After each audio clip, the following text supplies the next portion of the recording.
welcome back to Zagami Beauty. I'm Krisha. Thanks for joining me today. It's going to be a really short and sweet video, just a quick makeup look that I did yesterday, and I just wanted to recreate it. I posted this look on Instagram. I was at home all day with my girls. I was just cleaning in between. We went outside for a walk to the playground, and I don't usually do my makeup when I know I'm going to be at home and with them all day. It just tends to feel a little bit heavy sometimes, and I just want my skin to breathe a little bit.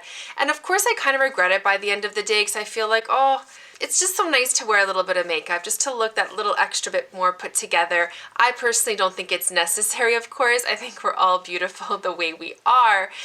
But I love makeup, and I know a lot of us do, but don't want it to feel heavy or just too much on a day-to-day basis. So I'm going to recreate this look for you guys today. I think it's really, really pretty and fresh, like I said. Anyways, I keep talking. Oh my gosh, Kate, stop talking. Before we get started, of course, I invite you to subscribe, to like this video if you found it helpful and enjoyable, and leave me a comment down below. What are some products you guys like to use on a more day-to-day basis that feel light and fresh on the skin? Oh, and of course, I always forget this part. I am on Instagram, of course. That's where I posted that picture. It's just at Zagami Beauty, same as everything else. So definitely join me there for just more day-to-day stuff, makeup postings, little tidbits of my day-to-day life. Lots of fun as well. So definitely go on to Instagram. And that's it. Let's get straight into this really quick look.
all the products I use down below. This is really, really quick. I know it seems like a full face. I mean, I still like to bronze. I still like to do all those things, but I did in a very light fashion, very thin layer of the foundation. This foundation is really, really awesome. I reviewed it actually not too long ago, the MAC Studio Fix Tech. It is so good. I can't believe how easy it is to apply. It seems like it's a thick cream, but actually you can just apply it where you need it, more in the center of the face, and just kind of blend it out. So beautiful and looks so natural on the skin. Love this for everyday makeup lately. It's just been my go-to. And then everything else just kind of really, really works to create a light layer. This feels so light on the skin. I think it looks fresh, slightly glowy. You don't have to add the extra highlighter, but I did. Again, you don't have to do a little bit of a contour, but I did. At the end of the day, a bit of a base, a bit of, concealer to hide those tired mom eyes or Netflix watching eyes, whichever category you fall into. For me, it's definitely being a mom. Nothing for eyeshadow, just using a bronzer for that. I don't know, I just think this is really easy and I feel really put together and pretty. I'm actually going to do this on those days where I'm with my girls because it just kind of gives me a little bit of a pick-me-up, and we all need that sometimes, especially if we're running errands, housework, and all that fun stuff. Thank you so much for joining me today. I wish you all the best. Leave me a comment down below again with your go-to everyday makeup products that you would recommend for a nice light makeup. And I will see you in my next video, you guys. Bye!